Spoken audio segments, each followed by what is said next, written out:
Hello hello नमस्कार नमस्कार नमस्कार, एक बार फिर आप सभी लोगों का समझो साइंस के यूट्यूब चैनल पर बहुत बहुत स्वागत है।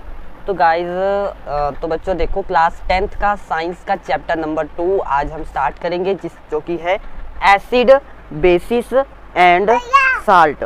ठीक है, एसिड बेसिस एंड साल्ट। तो ये थोड़ा थियोरेटिकल भी चैप्टर है और इसके अंदर हम बेसिकली क्या पढ़ने वाले हैं, इसके अंदर हम एसिड और बेसिस के बीच में क्या बनाएंगे, एसिड और बेसिस के बीच के अंदर रिएक्शन करवाएंगे और उनका साल्ट बनेगा। जैसे कि मैं आपको बता दूं, एसिड प्लस बेसिस की रिएक्शन करवाने से साल्ट की फॉर्मेशन होती है और वाटर की फॉर्मेशन होती है, जिसको हम न्यूट्रलाइजेशन रिएक्शन कहते हैं। इसके कुछ बेसिक्स हैं जो कि आपने पिछली क्लास में पढ़े होंगे। अगर नहीं भी पढ़े तो कोई बात नहीं, चिंता मत कीजिए, मैं सारा रिकैप इस चैप्टर इस वीडियो के अंदर करवाने वाला हूँ। ये अपनी इंट्रोडक्शन वीडियो होने वाली है। तो जनरली जो हमारे एसिड्स होते हैं वो हमारे सोर इन टेस्ट में होते हैं, मतलब खट्टे होते हैं। टेस्ट के अंदर जो हमारे एसिड होते हैं बच्चों, वो कैसे होते हैं, खट्टे होते हैं। जो ये इनका जो कलर होता है, चेंज इन कलर किसका, ऑफ लिटमस। जब हम इसको टेस्ट करते हैं लिटमस के अंदर तो जो कलर में चेंज आता है वो कैसे होता है, वो इसके अंदर कैसे होता है, ब्लू लिटमस से कैसा हो जाता है, रेड हो जाता है। ब्लू से क्या किस में कन्वर्ट हो जाता है, रेड में कन्वर्ट हो जाता है। ठीक है, जो और हमारी अगर बेसिस की बात करी जाए तो बेसिस टेस्ट में कैसे होते हैं, बिटर इन टेस्ट होते हैं। और चेंज इन कलर जो होता है इनका कैसा होता है, change in colour litmus red to blue हो जाता है। बेसिस के अंदर रेड से किस में कन्वर्ट हो जाता है, ये ब्लू के अंदर कन्वर्ट हो जाता है। ठीक है, जो लिटमस होता है वो एक क्या है, नेचुरल इंडिकेटर है, नेचुरल इंडिकेटर होता है। Litmus is a natural indicator. Litmus जो होता है वो हमारा नेचुरल इंडिकेटर होता है। और एक टर्मरिक जो हमारी हल्दी होती है वो भी एक इंडिकेटर का काम करती है, ठीक है, यस। अब जैसे कि जनरली आपने देखा होगा कि आपकी वाइट कपड़े पे क्या लग जाता है, स्टेन लग जाता है कड़ी का। तो उसको जब आप उस पर सोप लगाते हो तो वो किस कलर का हो जाता है, आपने कभी गौर किया, किस टाइप का हो जाता है, रेडिश ब्राउन टाइप का हो जाता है जब आप उसको सोप पे करते हो, क्योंकि जब उस टाइम वो उसका बेसिक नेचर वो शो करता है। और वापस जब आप उसमें पानी डालते हो, ज़्यादा मात्रा में पानी डालते हो, फिर वो किस में कन्वर्ट हो जाता है, वापस से येलो कलर के अंदर कन्वर्ट हो जाता है। ठीक है, जैसे कि मैं और अगर बात करूँ, एक होते हैं सिंथेटिक इंडिकेटर जो होते हैं वो कौन से इंडिकेटर होते हैं, उनकी अगर मैं बात करता हूँ तो सिंथेटिक इंडिकेटर में 2 इंडिकेटर आते हैं जो कि एसिड और बेस के टेस्ट करने के लिए होते हैं। कौन कौन से हैं वो, मिथाइल ऑरेंज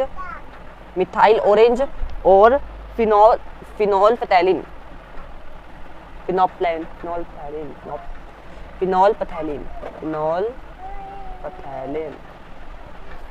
ठीक है, सिंथेटिक इंडिकेटर ये होते हैं। और जैसे लिटमस की अगर मैं बात करूँ तो जो लिटमस का जो सॉल्यूशन होता है उसको पर्पल डाई में होता है। इसको कहाँ से निकाला जाता है, लिटमस यहाँ कुछ इंपॉर्टेंट पॉइंट चाहिए। लिटमस का जो सॉल्यूशन होता है वो कैसा होता है, पर्पल डाई होती है उसकी, नेचुरली पर्पल डाई होती है उसकी। इसको कहाँ से निकाला जाता है, लाइकन से निकाला जाता है, एक्सट्रैक्ट किया जाता है। ठीक है, और ये किस प्लांट से बिलोंग करता है, ये थैलोफाइटा नाम के प्लांट से बिलोंग करता है। ठीक, ये हमारा क्या होता है, इसको एज ए इंडिकेटर यूज किया जाता है। ठीक, ये बात है। और जैसे अगर और अदर नेचुरल इंडिकेटर्स की बात करी जाए तो red cabbage leaves, turmeric, coloured petals, ये कुछ टाइप फ्लावर होते हैं, जैसे कि हाइड्रोबेना, पिजूनिया एंड जेरेनियम, जो कि इंडिकेट करते हैं एसिड और बेस की प्रेजेंस को। इनको बोला जाता है एसिड बेस इंडिकेटर। ठीक, कुछ प्लांट्स हैं वो जिनके नाम मैंने अभी बोले वो होते हैं। ठीक है, आगे बढ़ते हैं। अब हम कुछ अंडरस्टैंड करेंगे केमिकल प्रॉपर्टीज, एसिड और बेसिस की केमिकल प्रॉपर्टीज को समझते हैं। नेक्स्ट टॉपिक है हमारा अंडरस्टैंडिंग, एनसीईआरटी का टॉपिक है। ठीक है, हम सारे एनसीईआरटी के अकॉर्डिंग चलेंगे। Understanding of chemical properties of acid and bases, acid और बेसिस की। ठीक है, acid and bases in the laboratory के अंदर जब आप जाएंगे तो कुछ अच्छा एक इंडिकेटर और होता है। जब आप एनसीईआरटी पढ़ोगे तो इस टॉपिक के नीचे ही होएगा। ठीक है, एक होता है ओल्फैक्टरी इंडिकेटर, जो आपके बोर्ड एग्जामिनेशन के लिए इंपॉर्टेंट है, वो मैं बता रहा हूँ आपको। इसके अंदर कुछ प्रैक्टिकल्स हैं, वो प्रैक्टिकल्स तो आपको अपनी लैब में ही करनी पड़ेगी, उसको तो कोई थ्योरी आप पढ़ोगे नहीं, है ना। ओल्फैक्टरी इंडिकेटर कौन से इंडिकेटर होते हैं, सॉरी इंडिकेटर लिख दिया। सम सब्सटेंसेस, वो सब्सटेंसेस जिनकी स्मेल में चेंज आता है, जब रिएक्शन होती है उनकी स्मेल में चेंज आता है। whose odor changes in acidic और बेसिक मीडिया, बेसिक मीडिया के अंदर। और जो इनके एग्जाम्पल की अगर मैं बात करता हूं तो वनीला, ओनियन एंड क्लोव, ये हमारे किसके अंदर आते हैं, ओल्फैक्टरी इंडिकेटर के अंदर आते हैं। अब नेक्स्ट टॉपिक है हमारा how do acid and bases react with metal, कि जो एसिड और बेसिस हैं, जो एसिड एंड बेसिस हैं वो मेटल के साथ कैसे रिएक्ट करते हैं। एसिड एंड बेसिस जो हैं वो मेटल के साथ कैसे रिएक्ट करते हैं, नेक्स्ट टॉपिक ये है। इसकी भी हमारी एक्टिविटी 2.3 है एनसीईआरटी के अंदर, जो कि आपकी प्रैक्टिकल है, जो कि आपको अपनी लैब के अंदर करनी है, इसकी कोई थ्योरी नहीं पढ़ाई जाती। इसके अंदर एक ये है कि जब आप जब हाइड्रोजन का जो टेस्ट है वो किस तरीके से करते हैं। हाइड्रोजन का टेस्ट जब इस टाइप का एक आपका वो होता है कंटेनर, उसके अंदर जब यहाँ से हाइड्रोजन गैस बबल्स निकल रहे होंगे, जब अगर आप यहाँ पर एक कैंडल ले जाते हो, ये मैं अपनी तरफ से आपको बता रहा हूँ, यहाँ जब आप एक कैंडल ले जाते हो तब यहाँ पे एक पॉपअप की साउंड जनरेट होती है। इससे इसका मतलब अगर पॉपअप की साउंड आई, इसका मतलब ये होता है कि यहाँ पर हाइड्रोजन गैस प्रेजेंट है। ठीक है, चलो ये तो एक हमारा प्रैक्टिकली हो गया। आगे बात करते हैं जो हमें थ्योरेटिकली लिखना है कि acid plus metal, acid plus metal क्या मिलकर क्या बनाते हैं, साल्ट की फॉर्मेशन करते हैं और हाइड्रोजन गैस सिक्रेट करते हैं, इवॉल्व होती है इसके अंदर। ठीक है जी। नेक्स्ट टॉपिक हमारा क्या है, अगर मैं इस बेसिस की बात करूं कि बेस के साथ अगर करवानी हो तो NaOH। सो इसमें क्या होता है हमारा NaOH जो है, यस NaOH में यहाँ पे 2 लगा देते हैं क्योंकि बैलेंसिंग आगे करनी पड़ेगी हमको। ये सॉलिड फॉर्म में होता है, प्लस में जिंक, ये हमारा क्या है मेटल है। यहाँ हमने क्या लिया बेस, एसिड के साथ कुछ इस टाइप का होता है। ठीक है, यहाँ हमने क्या करवा रहे हैं, किसके साथ करवा रहे हैं, base plus metal, base plus metal के साथ करवा रहे हैं। तो क्या बन रहा है Na2ZNO, सोडियम जिंकेट इसको बोलते हैं, प्लस में हाइड्रोजन गैस इवॉल्व होती है। नेक्स्ट टॉपिक है हमारा how do metal carbonates and the metal hydrogen carbonates react with acid, कि वो किस तरीके से करते हैं। ये भी आपका एक प्रैक्टिकली है कि वो किस तरीके से करते हैं, आपको देखना पड़ेगा, बट इसकी जो रिएक्शंस होती हैं वो आपको देख लेनी है एक बार। ठीक है, वो मैं आपको एक सेकंड बता देता हूँ क्या क्या आपको लिखना होगा इसके अंदर ऑन एक्सी। ठीक है, इसकी अगर आप रिएक्शंस की बात करो कि जो how do metal carbonates and metal hydrogen carbonates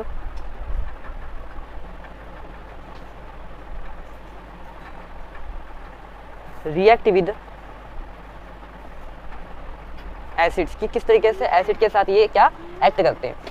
कौन सी, मेटल कार्बोनेट, मतलब कि Na2CO3, ये क्या है, मेटल कार्बोनेट है, मतलब सोडियम कार्बोनेट है। सॉरी भाई, सॉरी जुकाम है। ठीक, किसके साथ रिएक्ट करेगा, एसिड के साथ। HCl ले लेते हैं एक्वस मीडियम के अंदर, इसकी रिएक्शन करवाएंगे तो क्या मिलेगा हमको, साल्ट मिलेगा 2NaCl, प्लस में हमको H2O मिलेगा, प्लस में CO2। ये तो फिक्स है, CO2 और H2O जो होता है हमारा, ये क्या होता है इसके अंदर फिक्स होता है। इसकी बैलेंसिंग कर लो, यहाँ पर आ जाएगा 2HCl। मैंने पिछली वीडियो में आपको पिछले चैप्टर के अंदर बता रखा है कि किस तरीके से बैलेंसिंग की जाती है। अब जैसे एक तो ये रहा, इसका आंसर आ गया मेटल कार्बोनेट और एसिड के साथ रिएक्टेड। अब इसका देख लेते हैं, मेटल हाइड्रोजन कार्बोनेट के साथ कर देखते हैं। ठीक है, NaHCO3, this is the metal hydrogen carbonate, sodium hydrogen carbonate, plus में HCl के साथ रिएक्शन करवाएंगे तो क्या मिलेगा, NaCl, प्लस में H2O in the liquid form, plus में CO2 in the gases form. ठीक, ये मिलेगा आपको। आई होप आपको समझ में आया होगा। अगर आप इसके अंदर ज़्यादा मात्रा में क्या कर दोगे, कार्बन डाइऑक्साइड गैस की इवॉल्व कर दो। नेक्स्ट एक चीज़ है कि जब आप लाइम वाटर में से, लाइम वाटर क्या होता है बच्चों, calcium hydroxide OH2, CaOH2 lime water का फॉर्मूला होता है। तो ये इसको जब आप किस में से पास करवाते हो, इसको आप कार्बन डाइऑक्साइड के अंदर से पास करवाते हो, तो आपको क्या मिलता है, वाइट प्रेसिपिटेट मिलता है, that is called calcium carbonate in the solid form, plus में H2O मिलता है। ठीक, ये तो एक अलग रिएक्शन हो गई कि जब आप लाइम वाटर को कार्बन डाइऑक्साइड में कन्वर्ट करवाते हैं तो आपको क्या मिलता है, एक वाइट प्रेसिपिटेट मिलती है, that is called to calcium carbonate. ठीक है, ये आपकी एक हो गया अलग। अच्छा, इसके बाद जो हमको अब आगे क्या करना है, एक इम्पोर्टेंट चीज़ है जो कि पेपर्स के अंदर पूछी जाती है, लाइमस्टोन, चौक एंड मार्बल, ये ना डिफरेंट फॉर्म्स होती हैं। ठीक, पेपर में आता है यहाँ से, डिफरेंट फॉर्म्स होती हैं किसकी, कैल्शियम कार्बोनेट की। कैल्शियम कार्बोनेट की डिफरेंट फॉर्म्स होती हैं। All metal carbonate and hydrogen carbonate react with acid to give a corresponding salt, carbon dioxide and the water.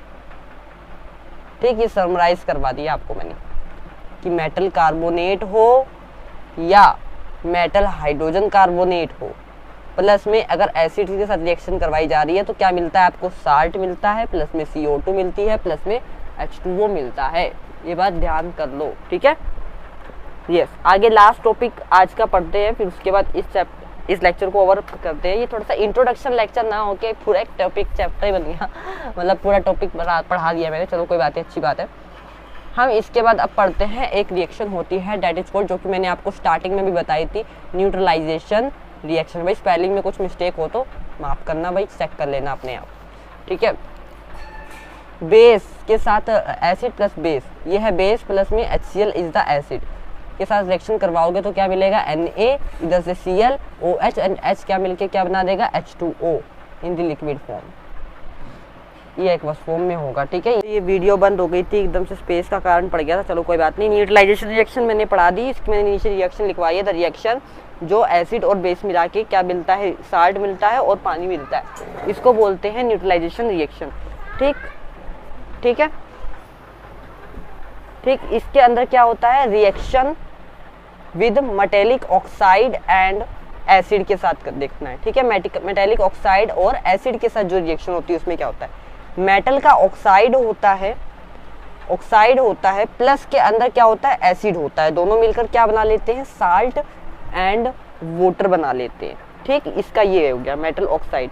और एक होती है नॉन मेटल ऑक्साइड और बेस की रिएक्शन, उसके अंदर क्या होता है, कैल्शियम हाइड्रोक्साइड जो होता है, उसके अंदर एक एग्जांपल लेके समझा रखा है, उसके अंदर भी बिल्कुल सेम होता है, नॉन मेटल ऑक्साइड होता है, प्लस में एसिड होता है, और सॉरी बेस होता है, वो भी मिलके क्या बनाता है, साल्ट बनाता है। ठीक है, तो मिलते हैं फिर किसी नेक्स्ट लेक्चर में, तब तक के लिए okay bye, thanks for attending this lecture. थोड़ा समराइज कर लो। समराइज में क्या है, एसिड जो होता है वो सोर टेस्ट में होता है, बेस बिटर टेस्ट में होता है, लिटमस नेचुरल इंडिकेटर होता है, टर्मरिक इंडिकेटर होता है, सिंथेटिक मिथाइल एंड फिनोप्थैलिन होता है। लिटमस सॉल्यूशन के अंदर पर्पल डाई होती है, लाइकन से मिला है प्लांट, इसमें ये होते हैं जो भी मैंने आपको बताए थे। ओल्फैक्टरी जिनकी स्मेल में चेंज आती है। एसिड और बेस की रिएक्शन बताई जाए तो साल्ट और हाइड्रोजन बनती है, ठीक है। यहाँ मैंने मेटल हाइड्रोजन कार्बोनेट के एग्जाम्पल दिए आपको, और ये अब ये स्किप कर देना, ये मैंने आपको नहीं बताया। और फिर उसके बाद आपको ये है लाइमस्टोन, ये इंपॉर्टेंट चीज़ बताई मैंने आपको। तब तक के लिए okay bye, thank you for attending this lecture, तब थैंक यू।